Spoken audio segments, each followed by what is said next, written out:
Today's advanced surface dressing process has its origins in the tar, spray and chip process of the last century. However, that's where the similarities cease. The modern process is significantly more sophisticated, both in execution and materials used.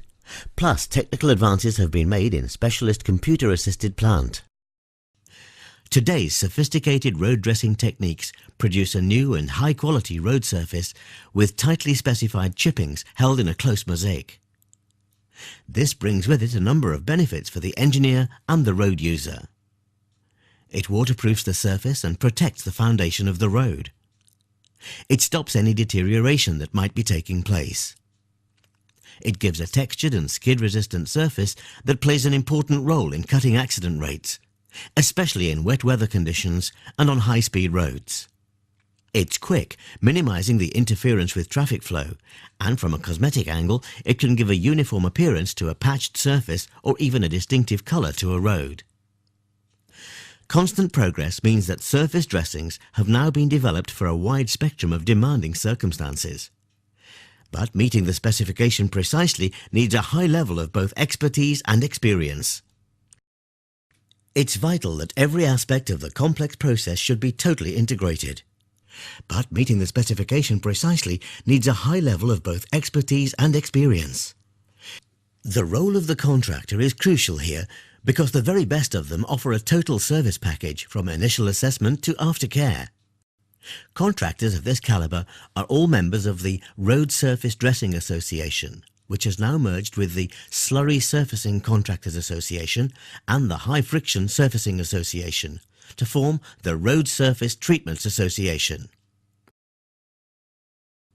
The RSTA was formed in 1942 with the express intention of bringing together all the parties involved and, through mutual cooperation, improving the standards of the industry. Constant, continuing endeavours for more than half a century has achieved just that. The RSDA, now the RSTA, has a major influence on British and European standards, on training, on quality, on research and development, and on codes of practice. All RSTA members are committed to quality and are accredited to Sector Scheme 13. If surface dressing is regarded as preventative maintenance and carried out by a quality-assured contractor as minor surface faults appear, then it can be highly cost-effective. But if it is left until there is considerable deterioration, then the cost of preliminary patching can be as much as, or even more than, the process itself. Surface dressing done at the right time, as shown in Road Note 39 on tables 7.3.2 and 3.3, and done in the right way, can increase the life of the road well beyond its design life. And it can be used on the whole spectrum of road types from single-track country roads with only occasional traffic to the country's busiest roads. Whatever the type of road, the dressing must be carefully designed to get the best performance out of the range of methods and materials that are now available. The way this is done is by working to the aforementioned Road Note 39 published by the Transport Research Laboratory. Its basic principle is to first choose the type of dressing, then to select the binder and specify the chipping size. As you can see, there is a chain of logical steps which will lead you to design a surface dressing to meet specific demands, whatever they may be. To demonstrate the whole process, let's look at a specific stretch of road. So, referring to figure 8.1, the first stage is to decide whether or not to surface dress. The road here is in good shape structurally, but the surface is showing signs of deterioration.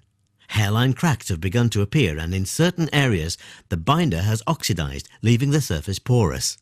Definitely a candidate for surface dressing, and if it's done now, it will avoid the need for patching, resurfacing or even reconstruction. So, once the go-ahead has been given, the exact usage and condition of the road have to be determined.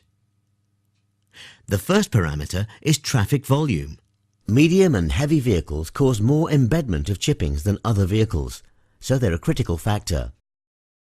Traffic volumes are analysed in terms of vehicles over 1.5 metric tons unladen per lane per day and total traffic. Speed is also important. The slower vehicles are going, the longer they are loading the surface. Once you've got your data on commercial vehicles, go to Road Note 39. Table 7.2.3, and determine the traffic category.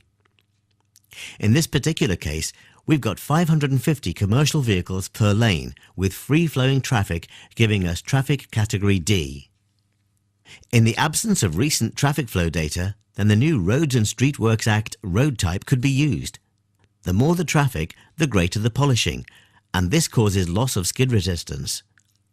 So consider information on accidents in which skidding was a major factor.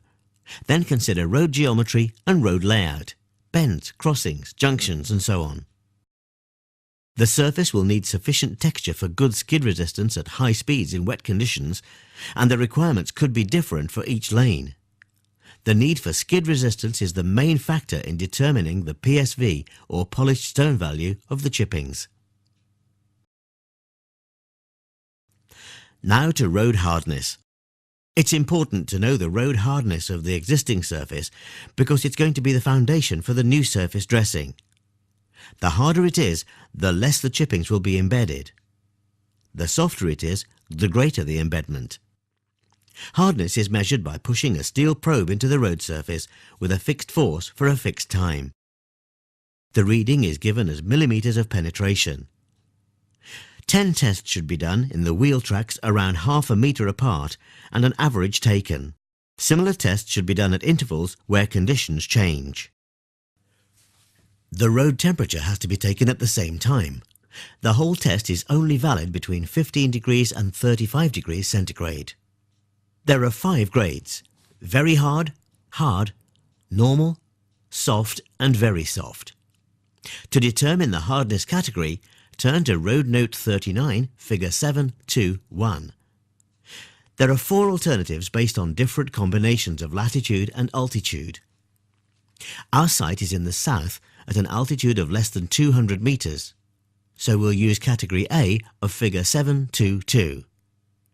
In our particular case, we've got penetration of 7 millimetres at 29 degrees. This puts us in the normal hardness grade. Now we know the traffic volumes the new surface has to cater for and the hardness of the road it is to be applied to. The next question is, what type of dressing are we going to use? There are 5 basic types, each one developed for a specific purpose. The single surface dressing. 1 application of a binder, 1 layer of chippings, the most commonly used. It's suitable for most situations, but there are limits to the stresses it can withstand. The racked-in surface dressing, developed for locations where traffic is heavier and faster. This is how it works. Binder is applied to the existing surface and a layer of chippings is spread at about 90% of the rate of a single dressing. Then another layer of smaller chippings is laid. These smaller chippings lock in with the larger ones to give a stable mosaic. The double surface dressing for existing road surfaces that are lean or as an alternative to a racked-in dressing. Essentially, it's 2 surface dressing operations with the larger chippings applied first. Because the first application of binder may have soaked into the lean surface, the second acts as a grout. The inverted double surface dressing. This is only used where there's an uneven surface, a variable surface such as a heavily patched road, or where you are dressing a minor concrete road that has not been dressed before. The pad coat with small-sized chippings goes on first to even up the surface. Then it's followed by a normal single surface dressing as before. And finally, the sandwich dressing specified for areas where the existing surface is binder-rich, something which often occurs in the wheel tracks, and unlike all other dressings, the chippings are spread first. In this case, the larger chippings first, then the binder, then the smaller chippings. 5 types, 5 different uses.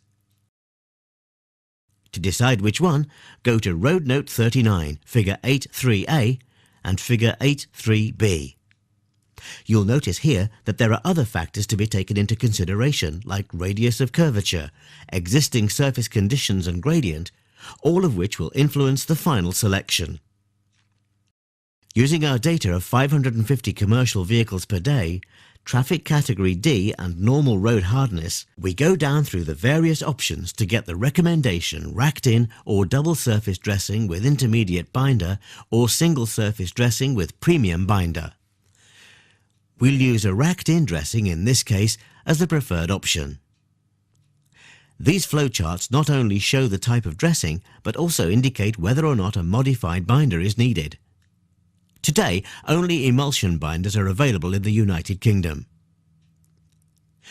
Emulsion binders are made up of about 70% bitumen mixed with 30% water. They can be used all through the season.